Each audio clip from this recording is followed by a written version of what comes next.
जय हिंद दोस्तों, मेरा नाम संदीप कुमार, आपके अपने चैनल एग्जाम अड्डा में स्वागत है।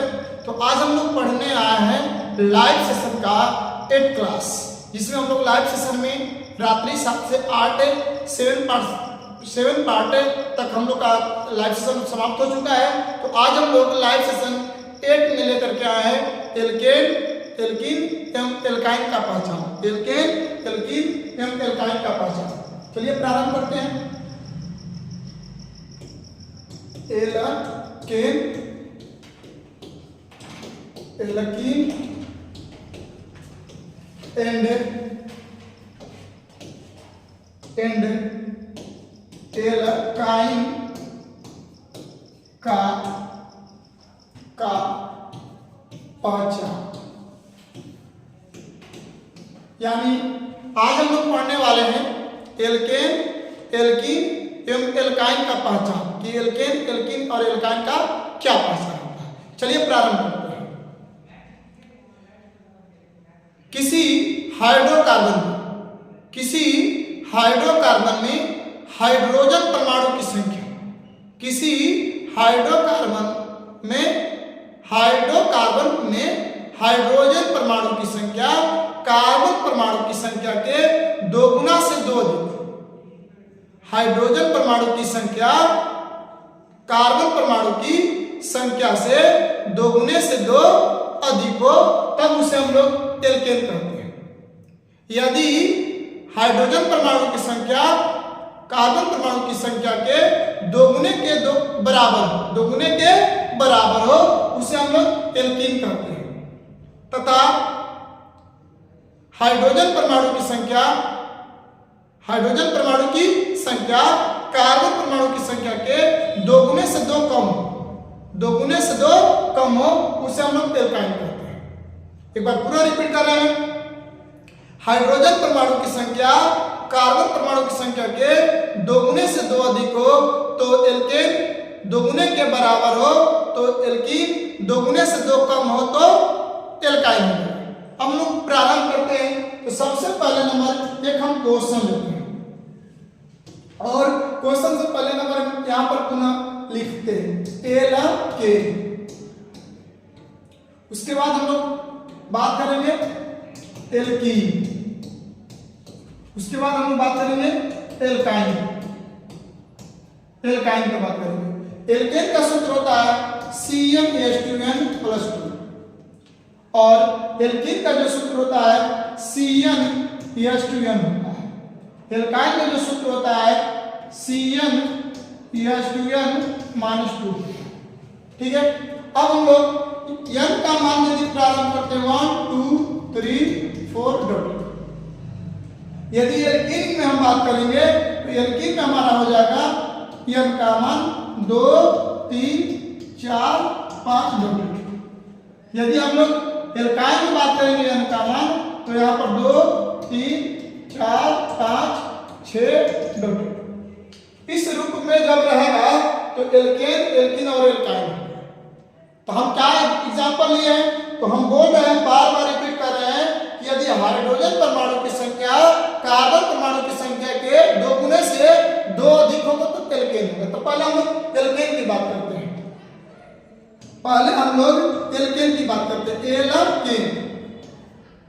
एल्केन में हम n का मान 2 लेते हैं। यदि एल्केन में n का मान 2 लेते हैं तो देखिए, तो हम क्या बोले हैं, हाइड्रोजन परमाणु की संख्या कार्बन परमाणु के दोगुने से दो अधिक, मतलब 2 दूना के 4 4 दूनी 6। यानी यहाँ पर हाइड्रोजन परमाणु की जो संख्या है कार्बन परमाणु की संख्या के दोगुने से दो अधिक है, क्योंकि 2 दूना के 4 दू 6। हाइड्रोजन परमाणु की संख्या कार्बन परमाणु की संख्या के दोगुने से क्या है, 2 अधिक है।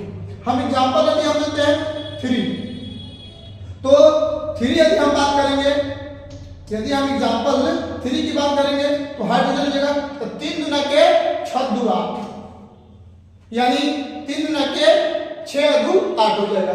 यानी हमारा हाइड्रोजन परमाणु की जो संख्या है कार्बन परमाणु की संख्या के दोगुने से 2 अधिक है। इसे हम लोग क्या बोलेंगे, एल्केन समूह बोलेंगे। क्या बोलेंगे, एल्केन ग्रुप बोलेंगे। अब हम लोग बात करते हैं C4 का। तो C4 का तो 4 दूना के 8, 4 गुना के 8, 8 दू 10। यानी हमारे कहने का तात्पर्य केवल और केवल यही है कि हाइड्रोजन परमाणु की संख्या कार्बन परमाणु की संख्या के दोगुने से 2 अधिक है, दोगुने से 2 अधिक है, तो उसे हम क्या बोलते हैं? इसको एल्केन समूह बोलते हैं। यदि हम लोग बात करेंगे C5 का, तो C5 के लिए हमारा हो जाएगा 5 गुना के 10 दो 12।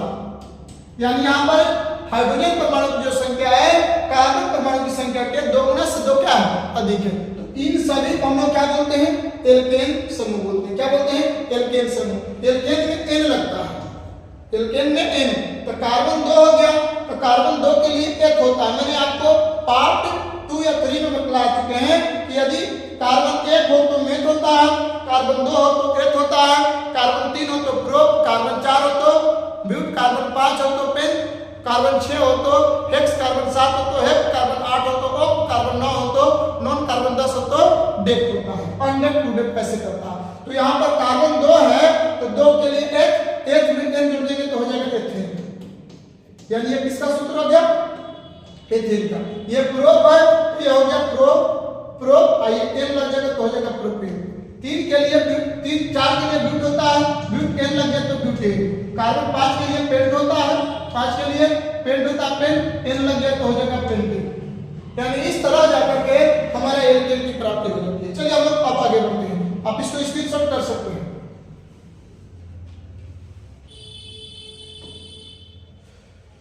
अब हम लोग बात करेंगे एल्कीन का, एल्कीन की बात करेंगे। तो हम क्या बोले? हाइड्रोजन परमाणु की संख्या कार्बन परमाणु की संख्या के 2 गुने के बराबर हो तब उसे हम लोग एल्कीन बोलते हैं। मान लीजिए कि हम C ले लेंगे, 2 ले लेंगे, तो 2 गुना के 4, मतलब कि हाइड्रोजन परमाणु की संख्या कार्बन परमाणु की संख्या के क्या है? 2 गुने के बराबर है, इसलिए हम लोग इसको क्या बोलते हैं? एल्कीन बोलते हैं। यदि हम लोग बात करते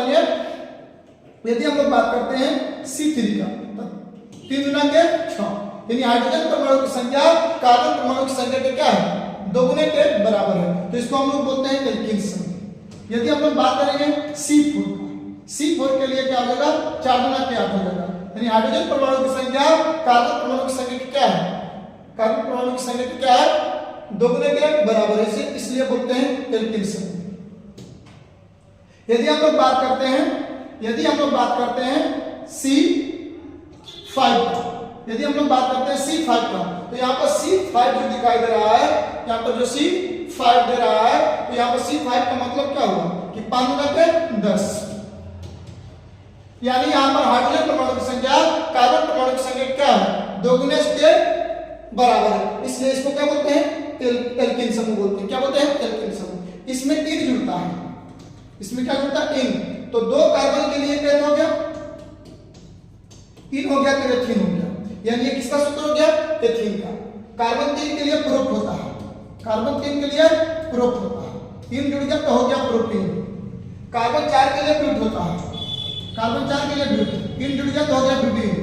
कार्बन 5 के लिए पेंट होता है, कार्बन 5 के लिए पेंट होता है, 3 जुड़ गया तो हो गया पेंटीन।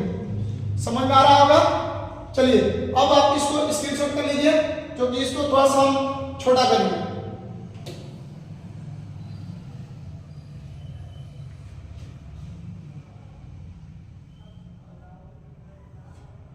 अब चलिए अब हम लोग बात करेंगे, अब बात हम लोग करेंगे एल्काइन का, एल्काइन की बात करेंगे। तो एल्काइन के लिए हम लोग बात करेंगे, तो एल्काइन के लिए हम लोग लेते हैं C2, तो 2 गुना के 4, 2 कम कर दीजिए, 4 में से 2 कम करेंगे तो C2 हो जाएगा। यानी यहाँ पर हाइड्रोजन परमाणु की संख्या कार्बन परमाणु की संख्या के 2 गुने से क्या है? 2 कम है, 2 गुना के 4, 4 में से 2 घटे तो कितना हो जाएगा? 2 बचेगा। यदि हम लोग बात करेंगे C3 का, तो 3 गुना के 6, 6 में से 2 घटेगा तो फिर कितना हो जाएगा? 4, यानी 4 हो जाएगा। तो इसको हम क्या बोलेंगे? इसको हम लोग एल्काइन समूह बोलेंगे। यदि C4 की बात करेंगे तो 4 गुना के 8, 8 में से 2 घटेगा तो कितना बचेगा? 6 बचेगा।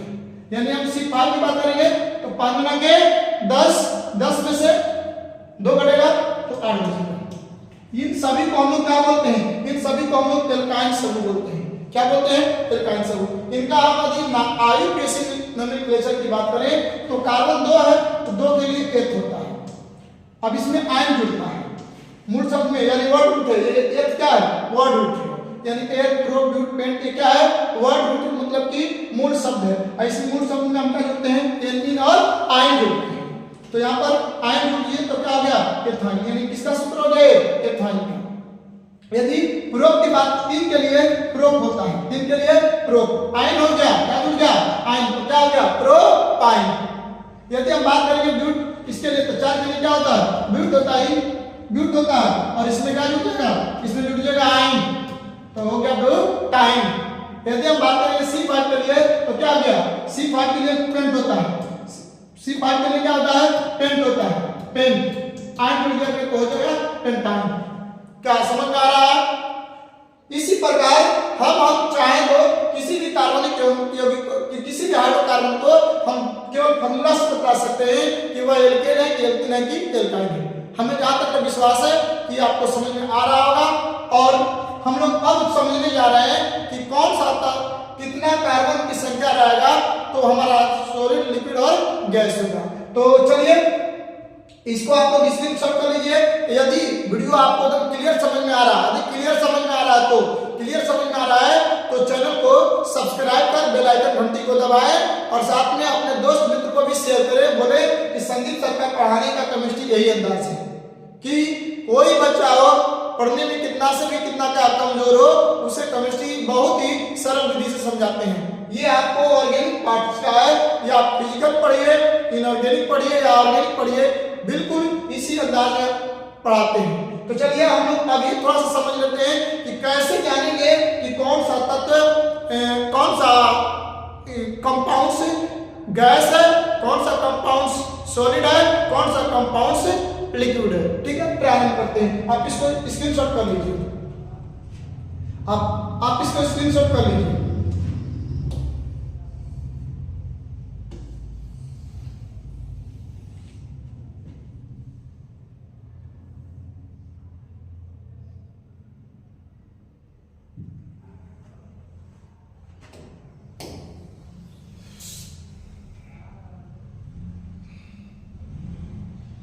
दिख रहा है ना सभी लोगों, दिख रहा है ना, बोलिए सूर्य बाबू दिख रहा है ना।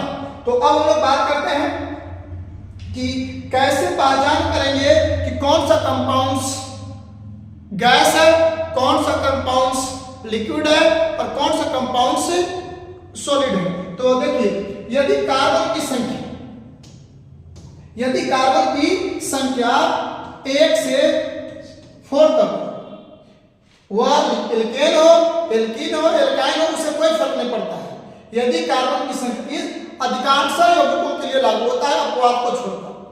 यदि कार्बन की संख्या 1 से लेकर के क्या हो 4 तक हो, यानी 1 से 4 तक हो, तो वह कंपाउंड आपका बिल्कुल गैस होगा। बस अभी तुरंत एग्जाम्पल कराता है। यदि कार्बन की संख्या कितना हो, कार्बन की संख्या यदि 1 से 4 तक हो तो क्या कहलाएगा गैस कहलाएगा। यदि कार्बन की संख्या 5 हो, यदि कार्बन की संख्या 5 हो तो वह गैस भी हो सकता है या लिक्विड भी हो सकता है। यानी कहना में जा रहे हैं कि यदि कार्बन की संख्या जब 5 हो जाए तब उसे हम क्या बोलेंगे गैस या लिक्विड, दोनों अवस्था में हो सकता है। यदि हम कार्बन की संख्या 6 से कार्बन की संख्या 16 तक की बात करें, यानी 16 की बात करें,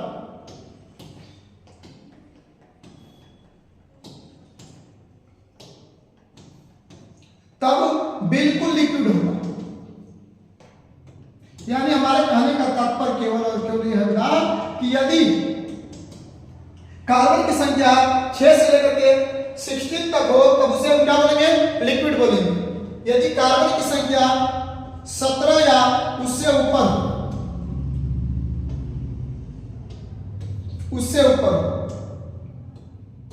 या ऊपर मतलब ऊपर हो तब हम लोग का बिल्कुल सॉलिड होगा।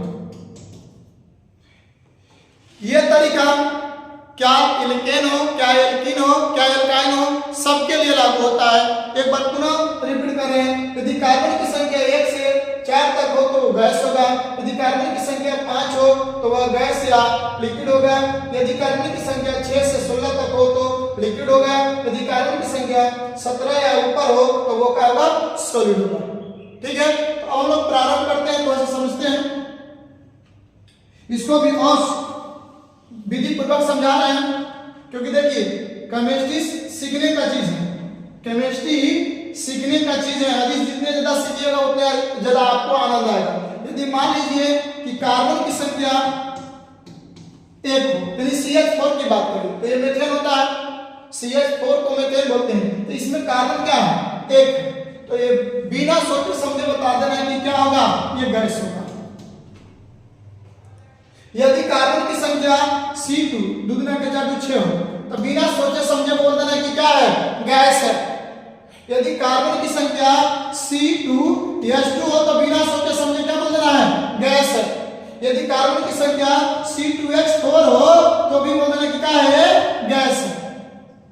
यानी हमारे कहने का तात्पर्य यह है कि कार्बन की संख्या यदि 1 हो तो भी गैस, कार्बन की संख्या 2 हो तो भी क्या है, गैस। आप कहिएगा कि सर जी कुछ इसमें अंतर है, बिल्कुल अंतर है। मैंने अभी कुछ समय पहले मैंने बताया है, यदि हाइड्रोजन परमाणु की संख्या कार्बन परमाणु की संख्या के दोगुना से 2 अधिक होगा तो एल्केन होगा, यानी ये एल्केन समूह है। ये कौन सा समूह है, एल्केन समूह है। अब यहाँ पर देख रहे हैं कि हाइड्रोजन परमाणु की संख्या कार्बन परमाणु की संख्या के दोगुने से 2 का है, कम है, इसलिए इसको हम लोग एल्काइन समूह बोलते हैं, एल्काइन समूह बोलते हैं। और उसके बाद यहाँ पर बोल रहे हैं कि कार्बन परमाणु हाइड्रोजन परमाणु की संख्या कार्बन परमाणु की संख्या के दोगुने के बराबर हो तो उसे हम लोग एल्कीन बोलते हैं। जो नीचे वाला क्या है, एल्कीन है, एल्कीन का समूह है। जो इसको हम लोग एथेन बोलते हैं, इसको एथाइन बोलते हैं और इसको एथीन बोलते हैं। यहाँ पर देख लीजिए ये क्या है, एथाइन है, यहाँ पर देखिए क्या है, एथीन है, और यहाँ पर देखिए क्या है, एथेन है। चलिए हम लोग और भी एग्जांपल लेते हैं। यदि कार्बन की संख्या 3 हो तो 3 गुना का 6 दुआ, तो बिना सोचे समझे बोल देना कि क्या है, ये गैस है। कार्बन की संख्या यदि 3 हो और 3 गुना के 6, तो बिना सोचे समझे बोल देना कि क्या है, गैस है। यदि कार्बन की संख्या 3 हो, 3 गुना के 6 में से 2 घटेगा तो 4, ये बोल देना क्या है, गैस है। ये प्रक्रिया एल्केन, एल्कीन और एल्काइन सभी के लिए लागू होता है। ठीक है, अब यदि मान लेते हैं, आगे बढ़ते हैं। यदि कार्बन की संख्या 4 हो तो 4 गुना के 8 बिल्कुल गैस है। यदि कार्बन की संख्या एल्केन में हो, 10 होगा एल्केन में, तो ये क्या है, गैस है।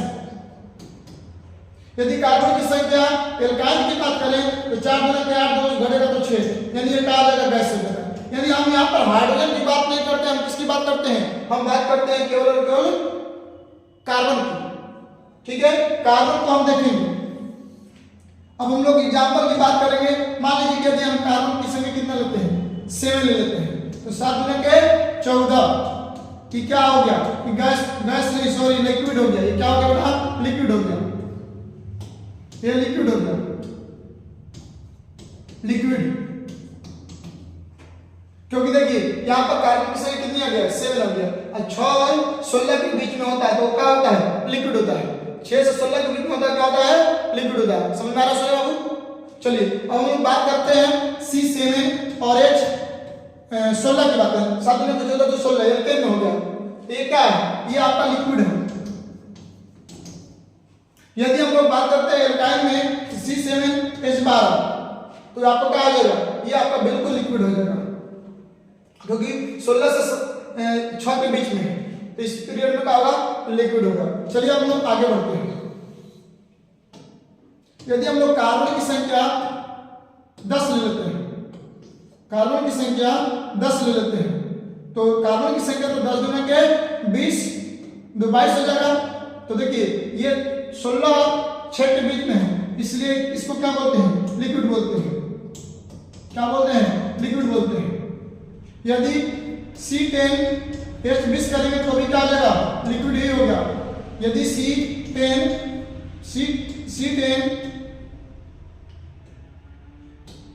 H18 की बात करेंगे तो भी क्या आ जाएगा, ये लिक्विड ही हो जाएगा। चलिए इस तरह में मैं और एग्जाम्पल लेते हैं। यदि C हम 20 ले लेते हैं तो 20 गुना के 40 2 42, तो अभी क्या हो जाएगा, सॉलिड हो जाएगा, यानी बिल्कुल ये सॉलिड हो गया, क्योंकि 17 से ऊपर हो गया, इसलिए क्या हो गया, ये आपका सॉलिड हो गया। यानी हम बात C 20 S 40 की बात करेंगे, 40 की बात करेंगे तो क्या हो जाएगा, सॉलिड ही हो जाएगा।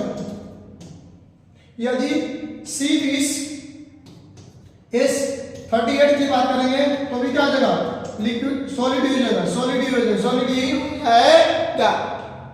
तो इस प्रकार हम किसी भी कंपाउंड्स के ये बात कर लेते हैं कि इसकी भौतिक अवस्था क्या है, मतलब कि सॉलिड है, लिक्विड है या गैस। आई होप कि आपको समझ में आ चुका होगा। तो आप अभी तक यदि चैनल को सब्सक्राइब नहीं किए हैं तो ऐसा ही वीडियो प्राप्त करने के लिए अपने भाई बंधु या अपने के लिए चैनल को सब्सक्राइब कर बेल आइकन घंटी को दबाएं और साथ में वीडियो को भी लाइक कर दें भाई, क्योंकि तभी तो हम तो जानेंगे कि ये वीडियो आपको पसंद आया है। बस आज के लिए इतना ही, फिर मिलते हैं अगली क्लास में। जय हिंद, जय भारत।